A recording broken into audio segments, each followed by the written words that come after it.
Pokémon Legends Z-A is right around the corner it seems, and Mega Evolutions are coming back. We don't yet know whether any new Pokemon are going to get Mega Evolutions. I'm a bit torn on the idea myself. On the one hand, Megas are awesome. I mean, especially when they were first being announced, Pokemon seemed extremely reluctant to touch the designs of old favorite Pokemon at all. But seeing the classics get brand new designs made to make them look even more impressive was something really unique way back when. I remember when this design was revealed by Pokemon without any context, and we had no idea what it was. Was it Mew 3 at last? Was it some fusion? We just gotten Pokemon versions Black 2 and White 2 with the Kyurem fusions on the front covers. Maybe it was still a thing. Of course, we now know that this was the first ever revealed Mega Evolution of Mewtwo, and we'd get another 47 designs along with it. Almost 50 recognizable yet new designs to punch up some of the Pokemon that needed it most, at least in theory, because at the same time,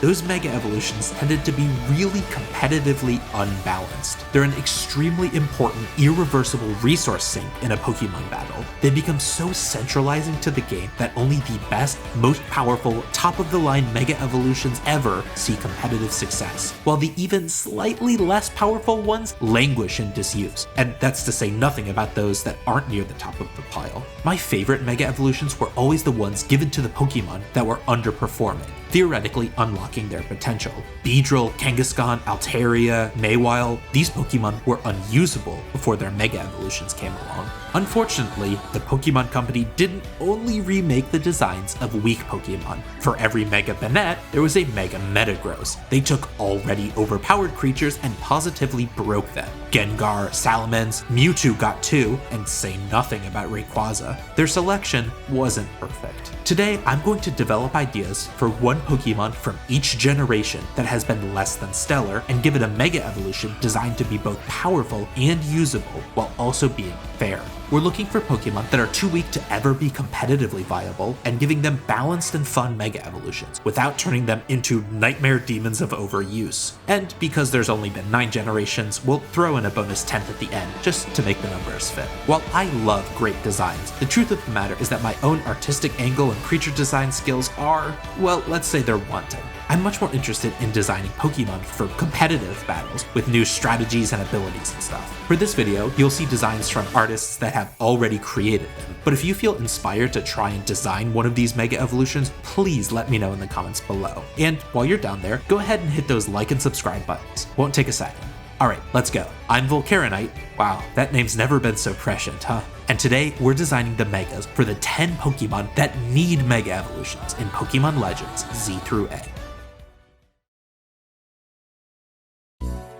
Alright, before we get to the list, we need to talk about the ground rules of Mega Evolution. While it's mostly intended to be a simple hit button to make Pokemon cooler and better switch, there are rules to the system. Now I know that not everyone is as big a Pokemon nerd as I am, so I'm going to explain Mega Evolution from the ground up. If you already know how Mega Evolution works, you can skip this section by going to this timestamp and jump straight to the list. But for the rest of us, let's talk about the rules. For starters, every Pokemon has 6 basic stats: health or HP, attack, defense, special attack, special defense, and speed.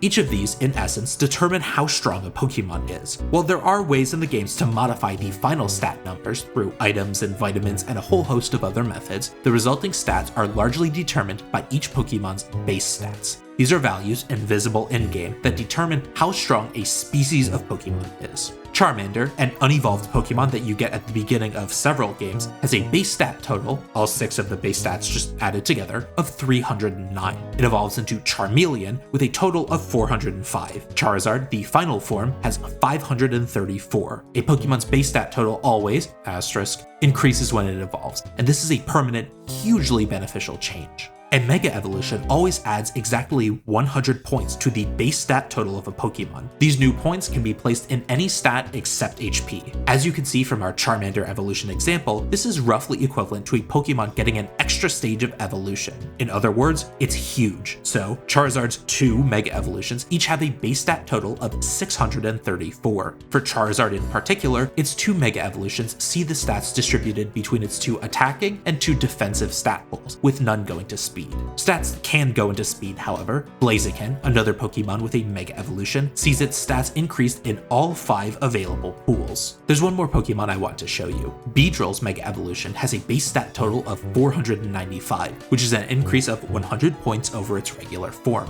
However, you can see that it actually loses 30 points of special attack when it Mega Evolves. Some Pokemon lose points in one of their stats, which allows these points to be redistributed. In Beedrill's case, since a special attack of 45 is considered extremely weak, taking the 30 points away isn't very harmful, and they're put to much better use in Mega Beedrill's monstrous attack and speed stats. Cool, that's the main benefit of Mega Evolution. However, Mega Evolution can also change a Pokemon's typing. Not every Pokemon sees a typing change, but some do. There are Pokemon with only one type that gain a second upon Mega Evolving, like Ampharos. There are dual-type Pokemon that have one of their types changed, like Altaria. And there's even an example of a dual-type Pokemon losing one of its types, Aggron. No Pokemon has a Mega Evolution that does not share at least one type with its non-Mega form, however. Next, most Pokemon gain a new ability upon Mega Evolution. Since most Pokemon in general have a selection of 2 or 3 abilities, the Mega Evolution almost always changes it. Most Mega Evolutions have an ability that cannot normally be accessed by their non-Mega counterpart. Houndoom, when it Mega Evolves, gains the ability Solar Power. Mega Lucario gains Adaptability. There are a few Mega Evolutions that might not see their ability change, like Mega Scizor having Technician and Mega Tyranitar having Sandstream,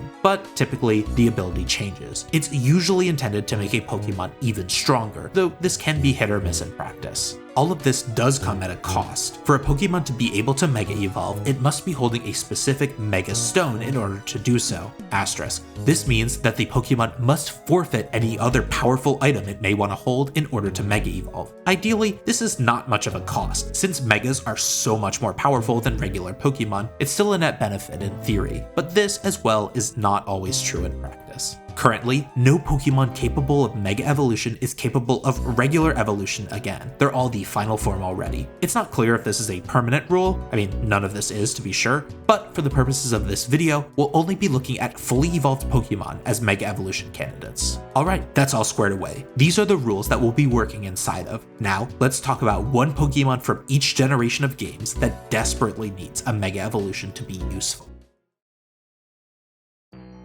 We'll start in Kanto, which is a challenging place to begin this journey. See, many of the Pokemon from the Kanto region that need buffing have already seen some sort of enhancement. 13 Pokemon here already have Megas, and several more have regional forms and regular evolutions. So I want to pick a Pokemon that has not been touched since day 1. I'd also like to pick a less memorable or beloved Pokemon just by my own preference. So, underpowered, unbuffed Pokemon from Generation 1. There's not a lot of options here, but I think the best candidate for this buff is Arbok. Arbok is a pure poison type with a base stat total of 448. It's well below a Pokemon that could be considered competitive without help.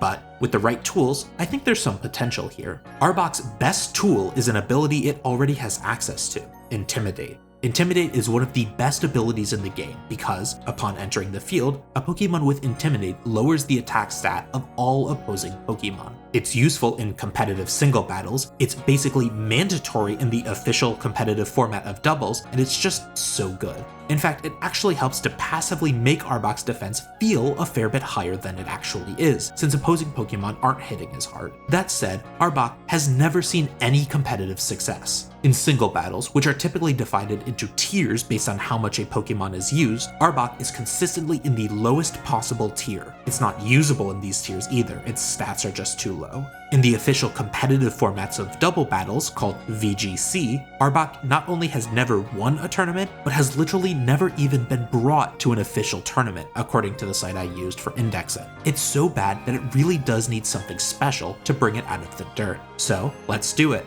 We'll start with the base stats. Arbok isn't doing anything particularly well. It's not super bulky, strong, or fast. 20 points in each stat won't do it since we don't just want to make it a jack of all trades. It gets more usable physical attacking moves than special attacking moves though. Plus, Arbok gets the move Coil, which raises its physical attack and defense, as well as its accuracy. So let's focus on combining the utility of Intimidate with this angle. We've got 100 points, but even this isn't really enough to fix Arbok, so we're going to withdraw 45 points from its special attack. It wasn't using these points anyway, so it won't notice the loss. Now, with our 145 points, we're going to start by giving it more defenses. A base 60 HP stat is on the lower side of average, and we can't touch it. HP is kind of like a third defense stat that affects both of the other two, so we do need the other two to both be increased to compensate. I say we give Arbok 26 points of defense and 46 of special defense. This puts its defense at 95 and its special defense at 125. We could just make them the same, but Arbok has the Intimidate ability, meaning that it is already weakening Pokemon on the physical side when it switches in, so we can afford to keep that stat a bit lower and put some extra points in special defense. This, along with Intimidate, should allow Mega Arbok to be surviving most neutral attacks twice, thrice, or even 4 times. Great, with 73 points left, we're going to put 33 of them into its speed.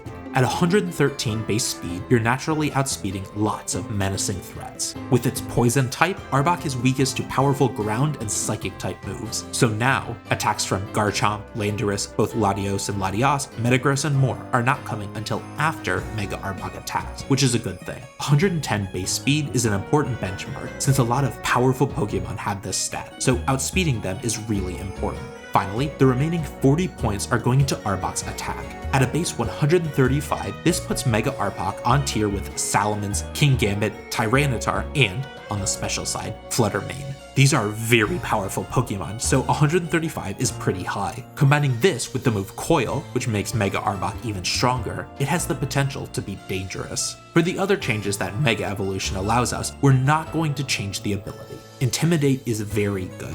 A couple of Mega Evolutions have custom signature abilities designed to make them overpowered, so I considered giving Mega Arbok an ability that lowers both physical and special attack upon switching in, but I think that might be too much. However, we are going to give Arbok the typing of Poison and Dark. This allows it to be immune to the Psychic type moves that once scared it, leaving Mega Arbok with just one weakness to Ground type moves. Overall, I think this Mega Arbok would be a good choice for a sort of late game sweeper. Use your team to take out any strong Ground type attackers, particularly on the special side, and then switch Arbok in. It gets off an Intimidate when it switches in, then has it trigger again upon Mega Evolution. You could get into a situation where your opponent just doesn't have the tools to beat Mega Arbok. Johto has a smaller selection of Pokemon than Kanto, while still having plenty of potential for improvement. So many of Johto's Pokemon have already seen improvement, but there's still tons more. I think that the best choice here is the Psychic and Flying type Pokemon Xatu. Xatu is, again, very weak. With a base stat total of 470, it's a little stronger than Arbok, and this is reflected in its performance. It has seen a little usage throughout the years, in large part thanks to its ability Magic Bounce. If you have Magic Bounce, any status moves, or moves that don't do damage, that are directed at you, get reflected back into the user. This includes moves that lower stats, like Eerie Impulse and Strength Sap, moves that cause harmful status effects, like Thunder Wave and Sleep Powder, the move Taunt that prevents the use of your own status moves, and so many more. This ability is so powerful that there are already 3 Mega Evolutions that gain the ability to become more powerful, and Xatu has it already. So we know where to start. Xatu is a status blocker. It can passively protect itself, help a partner, set up its own moves, change the weather, or do all sorts of things without fear of being stopped in this regard. Taunt and Sleep moves are huge barriers to any Pokemon that wants to set up or support, and Xatu does not have to worry about that. This is good because Xatu has a lot of useful supporting moves. Xatu's access to both Tailwind and Trick Room means that it will be in charge of the battle's speed, no matter what. Calm Mind is a great setup move, and Cosmic Power is less common but raises both defenses. Stored Power is a move that increases in power based on how many stat increases the user has, which could be great for a Pokemon like Xatu. Its move pool is actually quite excellent. It does, however, need help staying alive, because its stats are otherwise pitiful. It's got a lousy HP stat for starters. 65 is a little better than Arbok, but is still wanting. Psychic and Flying is also a very difficult type to use defensively, since it has 5 weaknesses, all to relatively common attacking types. So, to make Xatu useful, we need to give it a lot of help.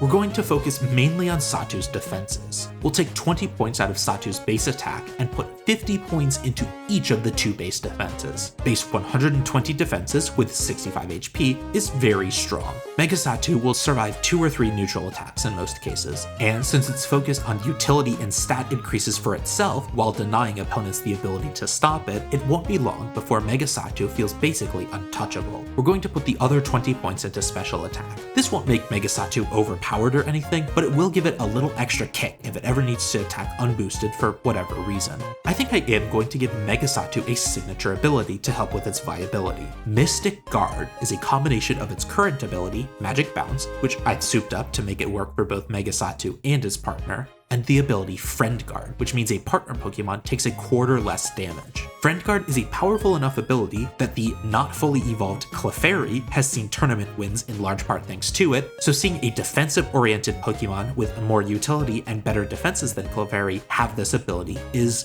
a lot. To combat this, Megasatu's typing will remain the same. It's a difficult typing to use defensively, so hopefully this will help to balance Megasatu. I think that with this Mega Evolution, Satu could be incredibly useful in high-powered double battle metagames where offensive centerpieces are crucial. Imagine you have a really strong attacker with a glaring weakness to, say, ground-type moves. Megasatu could switch in beside it, be immune to those attacks, and make your own attacker bulkier. I don't know if it would ever be the best Mega Evolution, since most formats really prefer an offensive Mega, but I think Megasatu would have a shot at stardom. Flygon. I could beat around the bush, but I've already talked longer than I meant to on some of the regions. I briefly thought about Exploud, Delcatty, Milotic, and Wailord because it'd be funny, but we're talking Flygon. Flygon was, reportedly, intended to get a Mega Evolution, but it never happened. Let's fix this mistake now. Flygon is a fan-favorite ground and dragon-type Pokemon with a base stat total of 520. To be sure, Flygon's stats are a little outside the range of the rest of the Pokemon that we'll be looking at today, but I mean, Flygon could definitely use the help. It's bulky, but not really, powerful, but not really. Its best feature is its design, which is admittedly awesome. Let's see if we can translate that into raw power. Looking at Flygon's base stats and move pool, it really wants to be a physically attacking sweeper. However, we already have a physically attacking ground and dragon type sweeper, Garchomp. We need to be careful not to make a Garchomp Light, since Garchomp's base stat total is only slightly less than what Mega Flygon's would be. Luckily, we've got a great place to start in abilities. Looking at Flygon's evolutionary line, while it and Vibrava both have Levitate, giving both a reasonably useful immunity to ground-type moves, the first stage of the line, Trapinch, gets two incredibly useful abilities, Sheer Force and Arena Trap. Sheer Force is great. It gives a 30% power boost to any moves that have secondary effects at the cost of those secondary effects. But Arena Trap is what we're going to give Mega Flygon.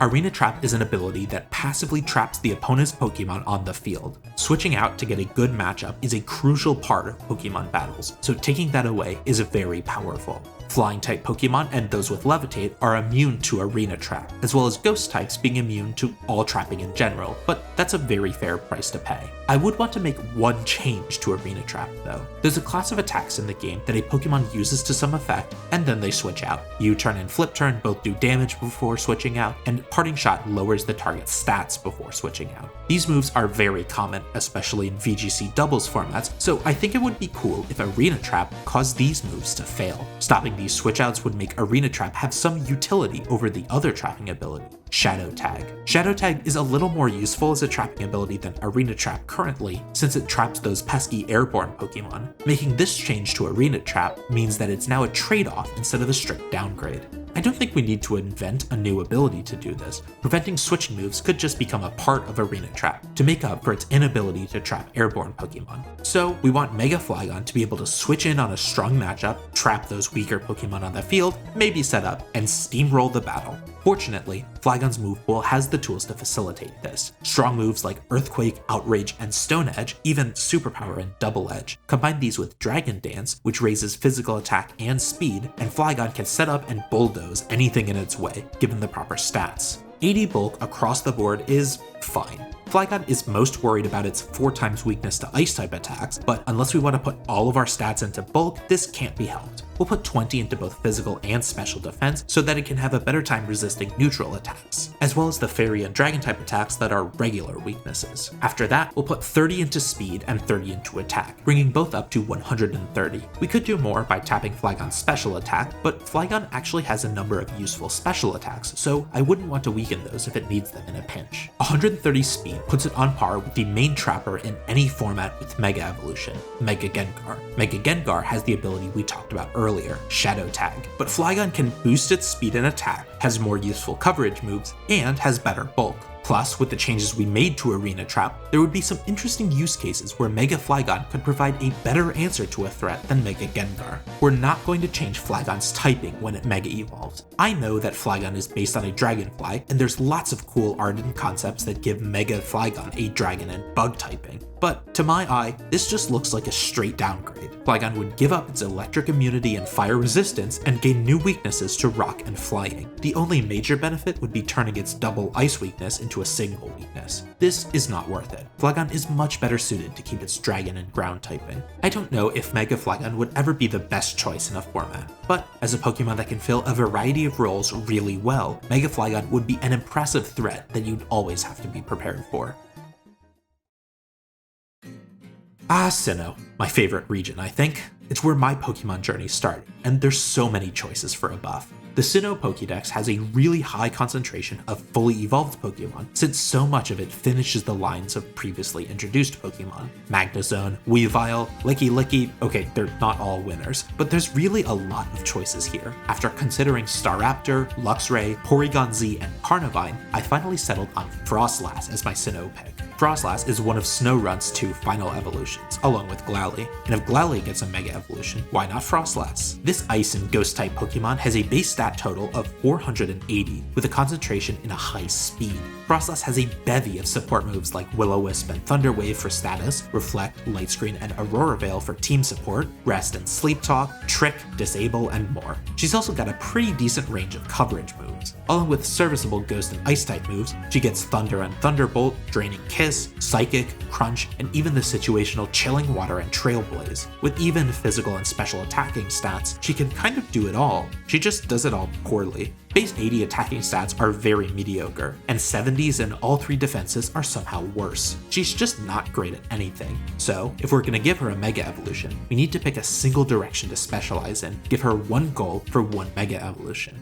Or, we could give her 2. Charizard and Mewtwo both get 2 Mega Evolutions, why not Frostlass? In fact, let's take inspiration from Charizard for the first Mega Frostlass. The existing Mega Evolutions are called X and Y to differentiate them, but I'm gonna call Frostlass's Megas North and South for my own Pokemon story project in the works. And this first Frostlass Mega Evolution will be Mega Frostlass North. We're going to start with a weather setting ability, and for Frostlass, that's going to be Snow Warning to set up the snow. Snow has the effect of giving ice types a 50% boost to their physical defense, so that kind of works as an implicit boost to her stats. With the ability Snow Warning and access to the move Aurora Veil, which halves all damage taken for 5 turns but can only be set up in the snow, we'll want Mega Frostlass North to be primarily a supporter. We want her to be fast and bulky so that she can set up her screen, status her opponents, and clear the way for her allies, while dealing a little damage herself. She'll get 30 speed, 10 defense, and 50 special defense. We're prioritizing these special defense boosts since the snow will give her a physical defense boost intrinsically. Finally, we'll take 20 points out of physical attack and place 30 into special attack. Though Frostlass has usable coverage on both sides, we'll give Mega Frostlass North a focus on special attacks. We'll leave her typing alone. With this, Mega Frostlass North can be a linchpin of snow teams. Her main competition in this is Alolan Ninetales, which also sets up the snow on switch-in and has access to the move Aurora Veil. Ninetales has less support moves in its moveset than Frostlass, significantly lower speed, and has noticeably worse bulk than our Mega Frostlass North. Plus, Ninetales has a 4 times weakness to Steel, which Frostlass doesn't have. But Ninetales can hold an item like Light Clay and Icy Rock, which Mega Frostlass never could. Mega Frostlass North can hit harder and has better coverage, sure, but enough to sacrifice your Mega Slot? Hard to say, but she would be interesting. Mega Frostlass South, on the other hand, will be an all-out attacker. She can attack on both the physical and special side, and I think I want to maintain that balance and make her a mixed attacker. But to do that without impacting her bulk is not really going to give us enough power. As a Mega Evolution, you want your once per battle pick to be really effective. And even if we poured all of our 100 points into Frostlass's 2 attacking stats, 130 is still a little low for a Mega, especially with the power-crept goblins that have snuck out of Game Freak's labs in recent generations. So here's what we'll do. We'll put 40 points into both attacking stats and 20 into speed. Along with that, we're going to give Mega Frostlass South a signature ability that's just a combination of 2 existing abilities. Frost Focus is a combination of No Guard and Nero Force. No Guard ensures that all moves that Frostlass uses bypass accuracy checks to always hit, as well as ensuring that all moves targeting Frostlass hit. Froslass has several powerful moves like Blizzard, Thunder, Triple Axle, and Poltergeist that have imperfect accuracy, so No Guard would patch that up nicely. Neuroforce is the signature ability of Ultra Necrozma, a Pokemon that's not even in the game anymore. It increases the power of super effective moves by 25%. Because of Frostlass's excellent coverage, she has no problem equipping herself with lots of super effective moves. With these two abilities combined, Mega Frostlass South would certainly hit like a truck. Now, both of the Pokemon that currently have 2 Mega Evolutions change their typing in one of them, but I think Mega Frostlass is best served staying as she is. Ice excels at hitting dangerous types for super effective damage, while Ghost is great at neutral coverage. No single type resists both Ice and Ghost. Throw in electric coverage, and there isn't a single possible type combination, used or unused, that can't be hit for at least neutral damage. Frostlass is one of my favorite Pokemon, so I'm definitely giving her special treatment with 2 Mega Evolutions. But I think that, with these two forms, Frostlass would have the capacity to be dynamic, surprising, and a genuine utility to many different team compositions. Now, Unova has a lot of potential for strong Mega Evolutions, since only Audino ever got one. But I mean, come on, look at what channel you're on. There's only one real option for this slot, right? Obviously, we'll be designing a Mega Evolution for the one and only Golurk. Golurk is a fascinating grounded ghost type Pokemon. It's cool, one of my favorites from the region. Ghost is my favorite Pokemon type C, but Golurk has never seen any competitive success in VGC doubles and only really thrives in the lowest, weakest formats of singles. Certainly this has to do with its base stat total of 483. Let's change that, shall we? Golurk, in its current form, wants to be a physical attacker, and its possible abilities highlight this. Iron Fist buffs all punching moves, and No Guard is that accuracy ignoring ability we talked about for Mega Frostlass South. They're both good abilities, but I have something different in mind for Golurk. To start with, we're going to put into Golurk's attack stat a whopping -4 points, lightly nerfing it to 120. In exchange, we're going to also take 16 points out of its speed, dropping it to 39. That gives us 120 points to use in its other stats, which we're going to split into the 2 defense stats, 60 in each one, bringing them to 140. With 89 HP, Golurk can take hits like an absolute champion, but it's really slow, slower now even,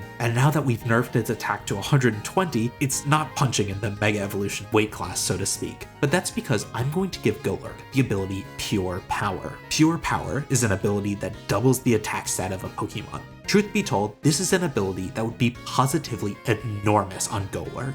Honestly, I'm a little worried that this Mega Golurk would be too overpowered. It would likely have a stronger physical attack than any other unboosted Pokemon in the game. And with its strong coverage in Fire, Ice, and Thunder Punch, Heavy Slam, Rock Slide, Zen Headbutt, Knock Off, and more, this thing could likely do super effective damage on every single Pokemon. This is why I'm taking away some speed points. At base 39 speed, it's slower than almost every top tier threat in the game, including Ursaluna, Calyrex Ice, Shedinja, and ties with Gastrodon. Of major threats, only Torkoal is slower. Now, with the move Trick Room in the game, this low speed can absolutely be turned to Mega Golurk's advantage. In fact, on a Trick Room team, Mega Golurk might become the only Mega Evolution to consider. Hopefully though, it serves as a powerful choice that has strengths and weaknesses.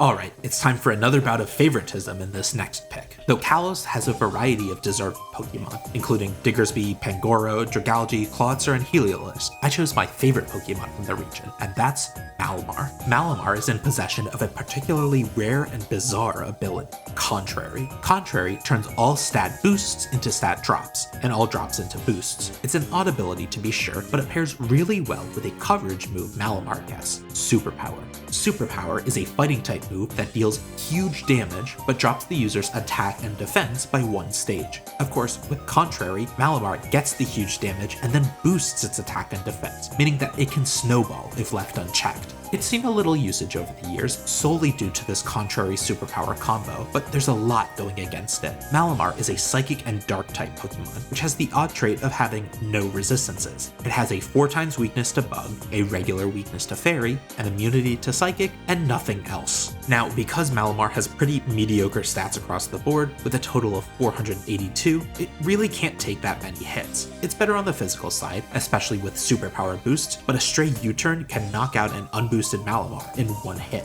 Lots of Pokemon run U-turn as a useful utility move that switches them out, so we need to focus on Malamar's defenses first. We're going to take 34 points out of its special attack. We'll put 32 points into physical defense and 52 points into special defense.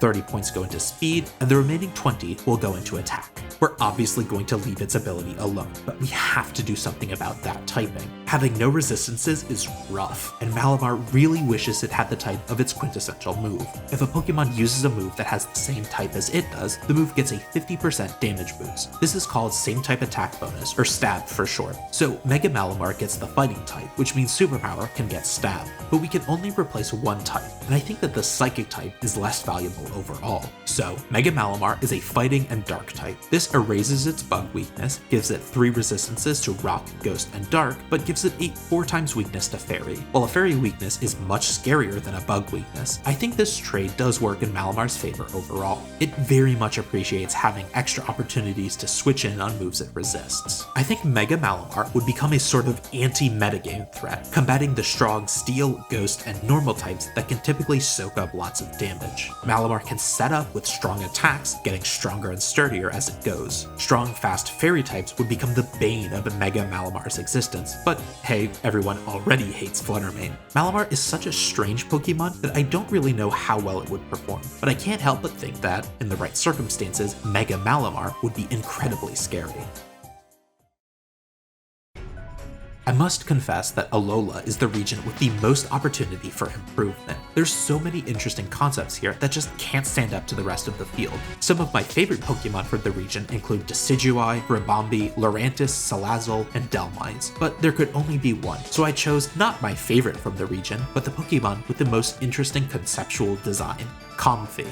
Comfey is a pure fairy-type Pokemon with pretty okay stats. Its move pool is a little thin, it doesn't evolve to or from anything, but it has a signature ability called Triage. Triage gives priority to any moves that can heal the user. This applies to both purely healing moves and HP draining moves. Priority moves ignore speed and, instead, just move before everything else. Quick Attack, for example, has priority. Some moves have a greater priority than others. Quick Attack has +1 priority, Extreme Speed has +2 priority. Triage gives affected moves a +3 priority, which is insane. Comfey will basically always be moving first if it uses a healing move. Now this is something that we absolutely want to keep intact, but this has not been enough to make Comfey usable. Its base stat total of 485 is just too low. Luckily, that's what Mega Evolution is here to fix. First, all 2 of the attacks in Comfey's move pool that are affected by Triage are special moves, so Comfey is getting a fat 58 points in special attack. This brings Comfey up to 140 special attack, which is considerable. But keep in mind that the 2 attacking moves affected by Triage have 50 and 75 power, which means that they're on the weaker side. So Comfey really needs all the help it can get to make these moves useful. After that, we'll give it 20 points in defense and 10 points in special defense. Giving Comfey a little more bulk to make up for its terrible base 51 HP can help keep it alive. Plus, that low 51 HP is actually somewhat useful for HP draining moves, since a lower maximum HP means that draining moves restore a higher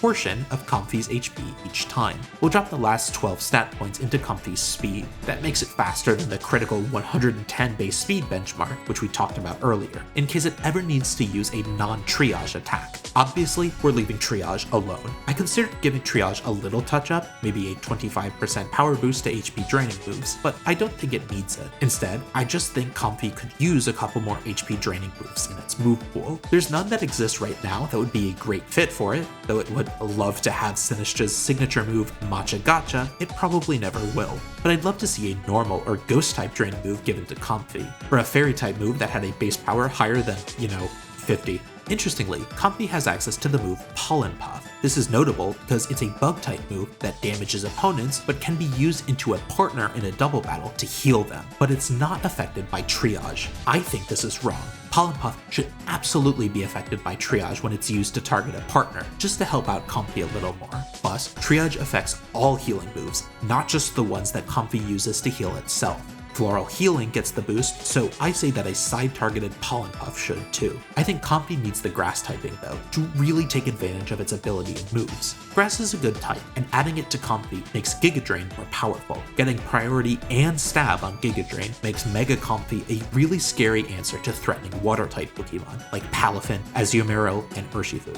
I think this Mega Comfey could be an impressive threat. Priority healing its partner with Floral Healing or Pollen Puff, being able to keep itself alive while dealing damage, it could park itself on the field, soak up damage, and pick off threats before they have the chance to fight back.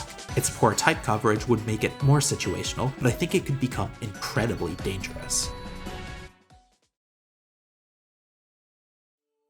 Alright, this was a tough choice. Galar is home to lots of Pokemon that could really go wild with a Mega Evolution, and while I very nearly selected Frostmoth, we're instead going to talk about a Mega Evolution for the pure fighting type Pokemon, Phalanx. Phalanx is a Pokemon that doesn't really do anything well. With okay attack, middling speed, and spotty defenses, Phalanx's 470 base stat points aren't placed well enough to allow it to succeed. It has a good ability in Defiant, which raises its attack stat twice whenever any stat is lower, but Phalanx's main gimmick is a signature move, No Retreat. This move gives Phalanx a boost in every stat, then prevents it from switching out. It's a pretty good trade-off, except that you can only use No Retreat once per switch in. You can't use it over and over again. That would be incredibly overpowered, but in its current form, No Retreat has not been enough to buoy Phalanx's usage. I think a good place to start for designing a Mega Evolution for Phalanx would be to inspect ways to improve No Retreat. There is a move that can be used to pass off stat buffs to another Pokemon on your team, the Ton Pass, but Phalanx doesn't get the move, so it can't use it. It also isn't strong enough to use itself, even with this single boost. Fortunately, there exists an ability that can improve this. Mega Phalanx will get the ability Simple, which doubles the effect of any stat increases or drops. This means that No Retreat will double each of Phalanx's stats. Simple is certainly an ability that can backfire, since the strong fighting type move Close Combat will now cut Phalanx's defenses in half. But Phalanx gets a variety of other boosting moves, including Bulk Up, Swords Dance, Iron Defense, and even Agility, so it definitely has the potential to take advantage of Simple. Now for its stats. Since this new Simple No Retreat is so powerful, I think we should take it easy with stat increases here. We're not going to take points out of anywhere, just stick with the basic 100 points. We'll put 35 of them into speed, 35 into special defense, 10 into defense, and 20 into attack. This Mega Phalanx is at a base 110 speed, which we've talked about being a little busy, but it's an important benchmark, and with the Omni boost of No Retreat, Mega Phalanx will soon be outspeeding everything. The small attack boost will hopefully serve to make Mega Phalanx a little more threatening even if it can't boost its stats, since it will be a prime target for the status move Taunt. We're boosting special defense much more than defense for two reasons. The first is that Phalanx's special defense is currently pretty low, while its defense is solid, but more importantly, Phalanx gets the move Body Press. Body Press is a fighting type move that deals damage based on the user's defense stat instead of its attack stat. So a Mega Phalanx could use No Retreat to get 2 boosts to defense, use Iron Defense to get 4 more, and 6 total boosts is the most a stat can be boosted, by the way, bringing that stat up to 4 times the original value, and then use Body Press to eviscerate everything, while being hard to knock out from the special defense side and nearly impossible from the physical defense side. Now, I'm once again worried that this Mega Phalanx would be too strong, so we are going to make it into a fighting and bug type Pokemon when it Mega Evolves. Bug is a pretty weak type, and this Mega Phalanx now takes 4 times the damage from all flying type moves. This seems like a fair trade-off though, for being able to max out its own defense in just 2 moves. Plus, Mega Phalanx has some usable bug-type coverage moves, including the priority move First Impression, the very powerful Mega Horn, and the useful utility attack Lunge. Mega Phalanx would now get Stab on all of those, so giving Mega Phalanx the bug type isn't just a strict downgrade. But overall, I think that Mega Phalanx would be an incredibly dangerous walling Pokemon that opponents could not afford to ignore. With its ability to double its stats instantly, almost cancel out damage from the physical side, then use that huge defense stat to attack, Mega Phalanx would be a brutal force to be reckoned with. I did have some trouble trying to pick a good Mega Evolution candidate from Paldea. After generations of power creep, much of the Paldea Pokédex straddles this line between too weak to be saved and too strong for this list. We've been mostly looking at Pokemon with base stat totals between 450 and 500, with a small exception for Flygon, and the list of Pokemon in this range isn't that long in Paldea. If we knock off the Pokemon that already have multiple forms, unique gimmicks that increase their effective power, or that are bad enough that 100 points wouldn't save them, there's really only a handful of options. Lokix, Dachshund, maybe Kilowattrel, I joked about Mega Cloth in my first Pokémon Legends Z-A video, and Bombardier would be a really good choice. But I'm looking for unique entries on this list, and I think that the most unique choice is one Scovillain. Scovillain, the grass and fire type Pokemon, has a lot going for it. It's got balanced offenses of 108 in each one. Its speed, a mediocre 75, is buffed by 2 of its abilities. Moody is a chaotic one, buffing a random stat by 2 stages and lowering another by 1 every turn. Chlorophyll, another one of its abilities, doubles its speed in the sun. However, it has some real downsides. A base stat total of 486 is tough, of course. It's not helped by Scovillain's dearth of coverage options. If it goes with special attacks, which includes the stronger grass and fire type moves it wants to run, your only other choices are normal moves. If you go physical, you do get dark, ground, and psychic, which are good types to have coverage for, but your stat, grass, and fire type moves are much weaker. Scovillain's strongest physical fire type move is a whopping 75 power. We had a similar problem with Comfey, where it wanted to be a particular kind of attacker, but its moves hindered it. We got around this by giving Mega Comfey a second type, but Scovillain already has 2 types, and I don't want to change them. We also need to do some work on Scovillain's bulk. At 65s across the board, it won't ever take more than 1 strong neutral hit. So we've got a lot of choices to make, obviously, and we need to pick a path. Or do we? Yep, let's split it again. Scovillain has 2 heads, so it makes a certain amount of sense that 2 Mega Evolutions could happen, each one enhancing a head and a corresponding attack stat. We'll start with Mega Scovillain North. This one will be a special attacker. We'll start by taking 55 points out of Scovillain's physical attack and putting 40 points into each of Scovillain's defenses. This isn't perfect, but with defenses of 105, it should be able to handle a few more hits. With 75 points left to use, I'm going to put 35 into speed and the final 40 into special attack. Now, while 110 base speed may not seem impressive, we'll be keeping Chlorophyll on Mega Scovillain North, meaning that in the sun, it is effectively the fastest Chlorophyll Pokemon, comfortably outspeeding the next closest common user, Hisuian Lilligant. Moving to Mega Scovillain South, we could just take the same stat spread and flip the physical and special attack stats, but I definitely want this Mega Evolution to work a little differently, so we're not going to do that. We're going to give Mega Scovillain South a different ability, so it needs more speed. I'm going to take 63 points out of Scovillain's special attack and put only 30 points into each defensive stat. I'll put 58 points into its speed and the final 45 points into physical attack. This new Mega Scovillain South will hit a lot harder on the physical side, though its defenses are weaker. To combat this, we'll give it the ability Sea of Fire, a new signature ability. To explain what it does, we have to look into a very uncommonly used group of moves, the Pledge moves. Every starter Pokemon can learn a Pledge move of its type, Grass, Fire, or Water. They're all special moves with 80 power, but their gimmick is that they can be combined. If 2 Pokemon on the field use different Pledge moves, the moves combine into one more powerful move with an extra secondary effect. If you combine the Fire and Grass Pledge moves, you create a Sea of Fire on the opponent's side, which lasts 4 turns and takes out 1/8 of each Pokemon's health every turn. Mega Scovillain South will summon a Sea of Fire on the opponent's side whenever it enters the field. Now, back in Pokemon Sword and Shield, Charizard, along with a few other Pokemon, had an attack that caused something similar, and most competitive players agreed that it was too powerful. However, Charizard's move that did this, G-Max Wildfire, did more damage every turn, and that was after it got to use a super powerful move. So I'm betting that Scovillain's Sea of Fire would be more balanced. While I do think that both of these Mega Evolutions would see some use, I think that Mega Scovillain South would be the more powerful choice. It makes better use of its coverage moves, hits harder in general, and adds a beneficial passive effect to the field that's almost impossible to override or deal with. But no matter which one you'd pick, it's bound to make things spicy.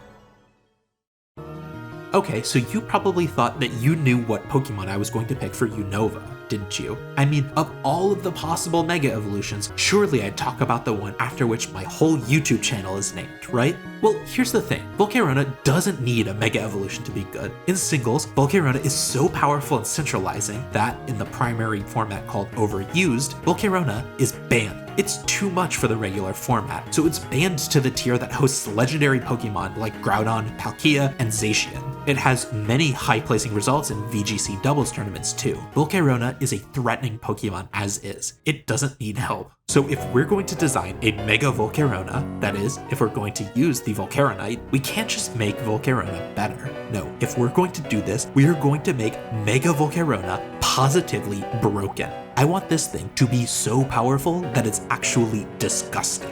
Mega Rayquaza powerful. It'll hold a Volcaronite, sure, but that won't seem like a real hindrance once I'm done with this thing. We are going to make Volcarona into the sun god that its lore says it is, Solgaleo Hu. Looking at Volcarona's stats, we can see that it's already pretty strong. A base stat total of 550 is much higher than any other Pokemon we've talked about today, so turning that into 650 puts it in league with legendaries. But Volcarona's best asset is a setup move that it learns. Quiver Dance is a move that raises the user's special attack, special defense, and speed all at the same time. It's one of the single best moves in the game. On Volcarona, it's positively broken. Volcarona's biggest weakness is its typing. Fire, on its own, is a great type. Fire resists Fairy and Steel, two of the best types in the game, and hits Steel back for super effective damage. But the Bug type is really rough. It adds in the ability to hit Psychic and Dark type Pokemon with stab moves for super effective damage, which does have some limited uses, but it means that Rock type attacks, which are very common in all formats, do 4 times the damage to Volcarona. So the first thing we'll do is make Mega Volcarona a pure Fire type. Genuinely, the only meaningful drawback is that Mega Volcarona will be hit by Ground type attacks for super effective damage. That's it. Pure Fire type is a good defensive and offensive type. From there, let's look at Volcarona's ability selection. Flame Body and Swarm are both situational at best, with Flame Body usually being the main choice. But Volcarona is a sun deity, so it should summon the sun, not just the regular sun though. We're going to give Mega Volcarona the signature ability of Primal Groudon, Desolate Land. Desolate Land summons an extremely harsh sunlight that powers up Fire-type moves by 50%, makes Water-type moves completely fail, and lasts as long as Volcarona does. With a Quiver Dance or two, this thing will be unkillable. Finally, the stats. Remember that we're trying to make this thing purely broken as we do this, so bear with me. First, we're going to drop Volcarona's physical attack to 10 to give us 150 base stat points to spread around. We're going to put 51 of them into speed, 65 into special attack, and the other 34 into defense. At base 200 special attack, Mega Volcarona has the highest special attack in the game.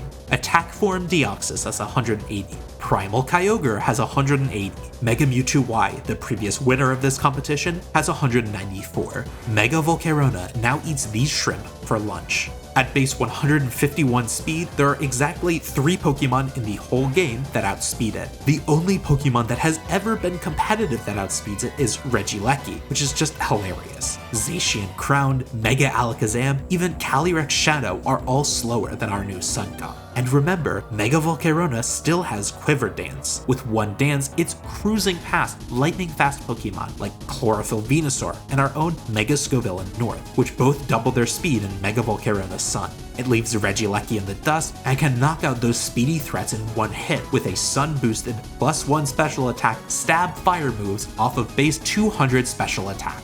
Look, Pokemon is a weird game. It's hard to predict how well certain Pokemon would do in a given format, but I feel comfortable saying that this Mega Volcarona would be so powerful that it isn't really even competitive. Even Primal Kyogre, which could overwrite Desolate Land and hit Volcarona with those super effective Water-type moves, couldn't crack through a quiver-dancing Fire Moth that has access to Giga Drain, which would hit Kyogre for super effective damage and get health back. That move also hits both ground and rock-type Pokemon for super effective damage. Keep in mind that these are the threats that would be picked to check Mega Volcarona, since they would otherwise resist the Fire-type moves, and they'd still be eviscerated. Counterplay to Mega Volcarona kind of can't exist. As I said, Mega Volcarona itself should not exist. There's genuinely no need for a Pokemon this powerful. We've had generation-defining Pokemon that pale in comparison to this thing. It truly isn't worth adding. But if you're asking me to put the Volcaronite into the game, this is what you're getting. Welcome to the new age of the Sun God. Get on your knees and beg for mercy. Whew, that got heated. But thank you so much for coming along with me for this ride. I love Pokemon, and I'm super excited for Pokémon Legends Z-A, no matter what it has. New Megas, new Pokemon or not, I'm really hoping for the best from it. Thanks so much for watching. If you liked the video, please be sure to hit the like button and subscribe to the channel. I'll certainly have more coverage of Pokémon Legends Z-A as we near its release date. Get subscribed so you don't miss a thing. But that's all I've got for you today, so enjoy your day and take care.